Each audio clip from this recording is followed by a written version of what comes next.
Let's bring in now Ohio Republican Congressman Jim Jordan and North Carolina Republican Congressman Mark Meadows. Mr. Meadows is the newly elected chair of the House Freedom Caucus, and Congressman Jordan will be the chair emeritus. Gentlemen, thanks so much for being here. Good to be with you. Thank you, Alisyn. Okay, so let me first ask you both about the waiver for General Mattis. Though he has been in civilian life only 3 years, not the necessary 7 years, are you both comfortable granting that waiver? Yeah, I think so. I mean, when you really look at his career and where he's been, obviously it's the president-elect's pick. I don't see a real issue in terms of some of the times that you put those prohibitions on there where General Mattis would violate any of that. So, I don't hear a whole lot of pushback here on Capitol Hill one way or another. It's really a minor concern for most members, whether they be Democrat or Republican. You agree, Congressman? I do, and look, he has to go through Senate confirmation. There's going to be hearings, there's going to be witnesses, there's going to be all kinds of discussion and questions, so the American people can judge for themselves, and the United States Senate can get to an answer. But I think it makes sense. That's who the president-elect wants for that position. So let's just move forward. Okay, let's do that, and let's talk about some of the issues on which the House Freedom Caucus seems to diverge from President-elect Trump. So let's just tick through some of them. Free trade. You've seen things crop up already. Mr. Trump seems to not be as comfortable with free trade as the House Freedom Caucus is. Congressman Meadows, how are you going to reconcile that?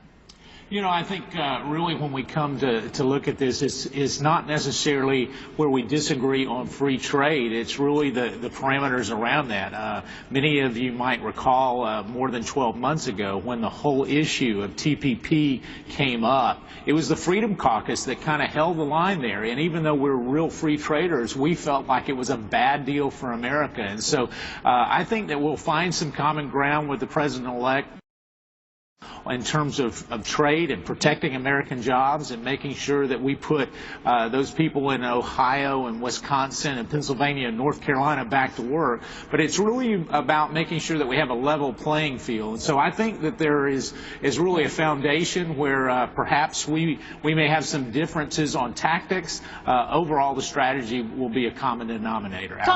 Congressman Jordan, let's dive into a couple of those things. How do you feel about the tariffs, the stiff tariffs that President-elect Trump says companies that employ people overseas and make some of their products overseas should have to pay to the tune of like 35%? Alisyn, look, we're going to make deals that are best for America, just like the president-elect has talked about. I'm much more concerned about not where there may be some perceived differences between us and the president-elect. I'm much more concerned about all those areas where we agree, all those things the American people sent us here to do, that this town has a way, the establishment in this town has a way of taking those things what we are supposed to do that they sent us here to do and watering those down and not getting accomplished what they sent us to accomplish. I'm much more concerned about those areas than maybe some of the perceived differences in how this all may shake out in the end. That's what we need to focus on. Our job is real simple. Do what the voters sent us here to do. Fix the border, secure the border, get rid of Obamacare, make sure we have work requirements for able-bodied people in the welfare system, get rid of this tax code, put in a tax code that's conducive to economic growth. I'm much more focused on those things and making sure this town doesn't water those things down than I am some of the things that you all want to talk about. I understand, but some of these things are big deals, and some of these things you were sent to deal with. For instance, the national debt. So House Freedom Caucus obviously thinks that that's a big deal. You guys are... It is a big deal. Right. You're opposed to increasing... $20 trillion. Indeed. I mean, you're opposed to increasing the debt, and then there are all of these different tax policy centers that have said that Mr. Trump's plans increase the debt. I'll just pull up some for you. Tax Policy Center says that he would increase the debt by $7.2 trillion over a decade. Go ahead, Congressman. Yeah, Alisyn, and this is the first president, President Obama, the first president since World War II not to have at least 1 year of 3% growth or higher. Not one single year. It's just gone up. The tax code is going to give us economic it's just growth, gone up right now, the new numbers, right? That after 8 years of digging out, the growth has just now buoyed back up. Yeah, because they know Republicans coming to the White House. That's what's coming. So it took him 8 years to get there. Maybe some of it has to do with the fact that they know there's a new president coming to the White House who's going going to get rid of this ridiculous tax code, who's going to put in place policies that are conducive to economic growth so we're not stumbling along like we have been for the last 8 years. So you think that the new jobless numbers, where unemployment has gone down to record levels now and growth has gone up, you think that that's because of this election? All I'm saying, Alisyn, is I think that when you get rid of the current tax code and reform the tax code we have, get rid of some of the ridiculous regulations placed on the job creators and entrepreneurs, you're going to create an environment that's much more conducive to economic growth and not have the thing we've had for the last 8 years stumbling along at about a 1.5% growth rate. Congressman Meadows, and I see you. That's good to deal with the debt. I see you, Congressman Meadows, enjoying this exchange, but I do want to bring you in. Are you comfortable with the predictions that Donald Trump will increase the national debt by $7.2 trillion over the next decade? Well, you know, when you get a lot of the think tanks, what they do is they don't do what they call dynamic scoring.